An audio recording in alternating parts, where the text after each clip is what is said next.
we listen and we do not judge. Once you have an understanding of what you need and desire, you cannot ignore the red flags. Flip that on yourself and see if you measure up. For me, I personally have 2 profitable skills. That's about it. I'm a humble guy. The thing is, if you're gainfully employed, you have to make a dynamic decision while it's feasible to live as cheaply as possible and invest as much as possible. I'm telling you,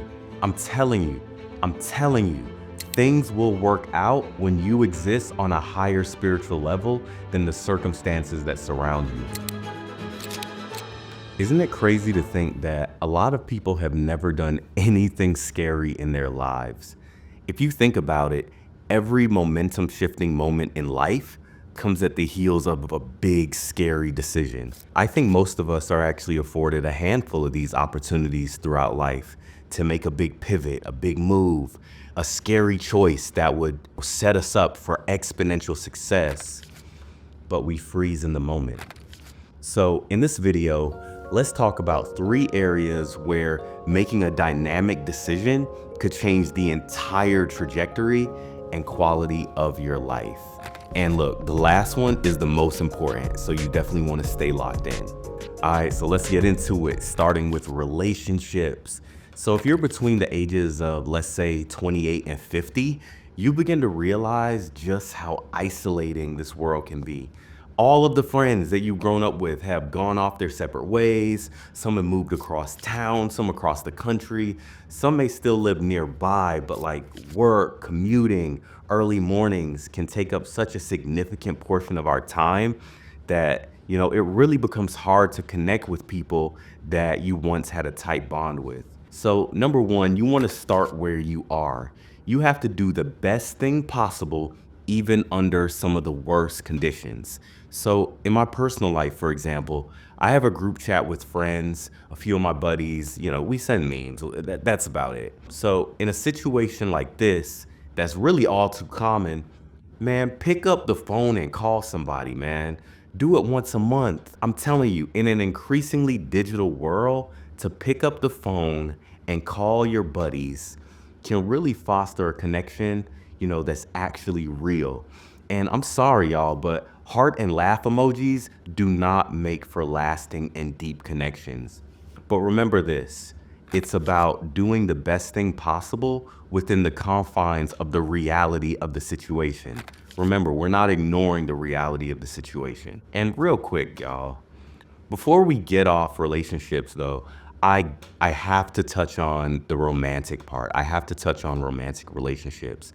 And listen, you can skip this part if your intention on dating is not marriage, and that's okay. I mean, look, we listen and we do not judge. And I actually believe that, there is in reality a season where dating should be casual and carefree, because you actually have to learn your love languages and what you need out of a relationship and what you require out of a partner. And it's kind of hard to learn those non-negotiables if you haven't had to negotiate or interact with enough people. Once you have an understanding of what you need and desire, you cannot ignore the red flags. One of the biggest things that I've seen people do that can literally set you back years is staying far too long with an individual that was supposed to be for a season, a brief interaction, a learning opportunity.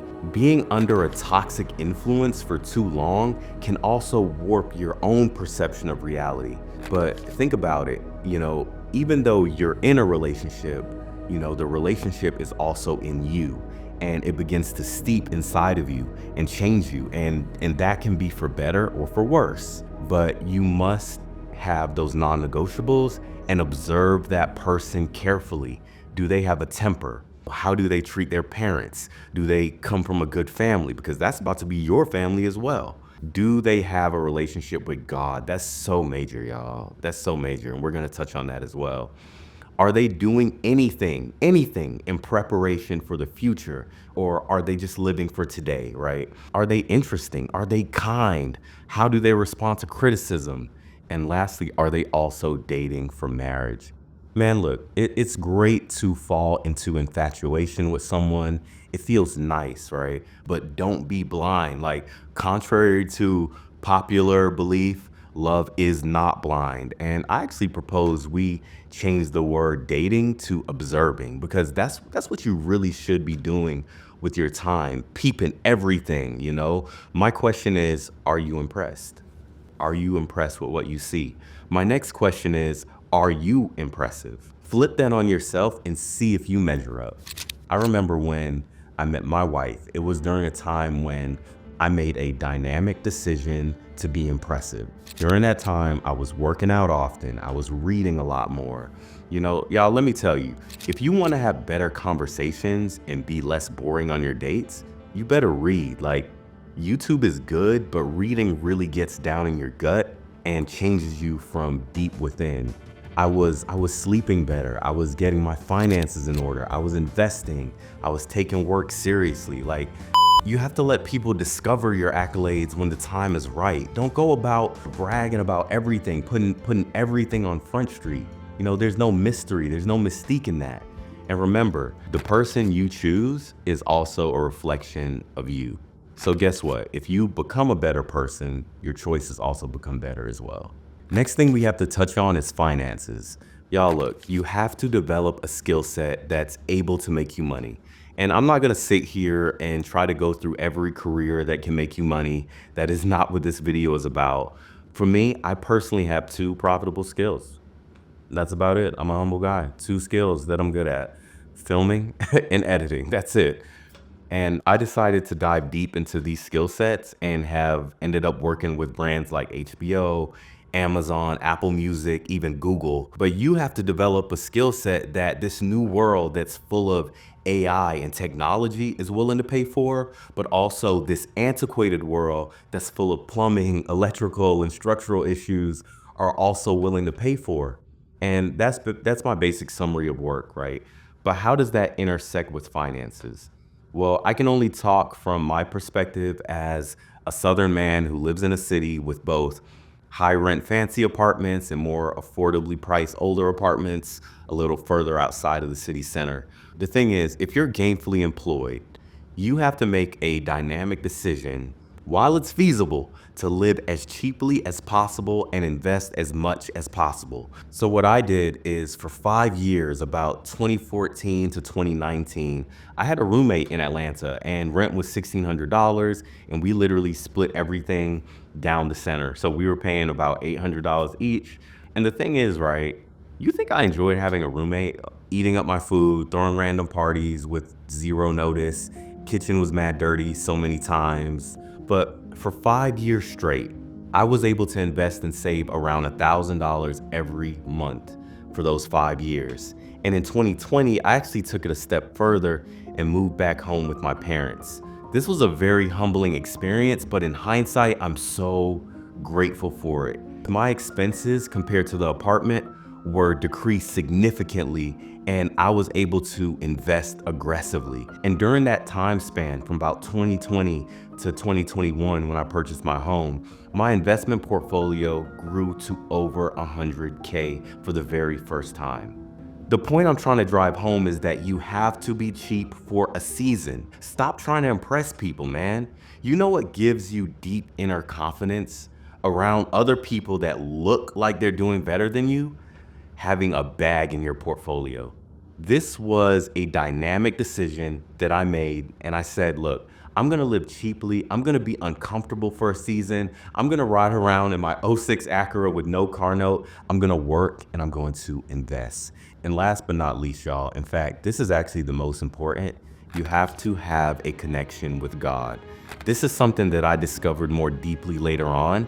Like, listen, I grew up in church, but it takes time to learn your inner voice and learn how to talk to God and how to cultivate your spiritual relationship.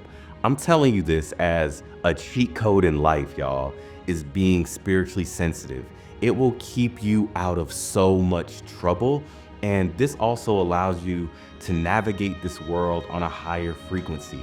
I do not worry about anything so long as I know that I'm doing my best and I'm living a life that pleases God and asking Him to lead and guide me, to order my footsteps.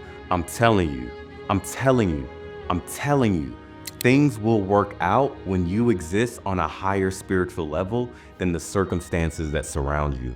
And y'all, look, when you pray, if you pray, your prayer should always include this: God, close doors that will not lead me to the best outcome that you have for my life, and open doors that will lead me to God's best outcome for my life. Your word declares that your plans for me are good and not evil. And I look forward to receiving that truth. Shape me and mold me into the person who is prepared and deserving of what you have for me. So there is no delay in receiving what you have in store for me. I look forward to seeing your infinite creativity unfold in my life. I know I will be surprised and shocked at how creatively and masterfully you create victories in my life. Y'all, thanks for tuning in today. Thanks for watching. I hope you got something valuable out of this video. Remember, foster that relationship with God, get your finances in order, and do the best thing possible, within the confines of the reality of the situation. Good talking to y'all, and I'll see you in the next video.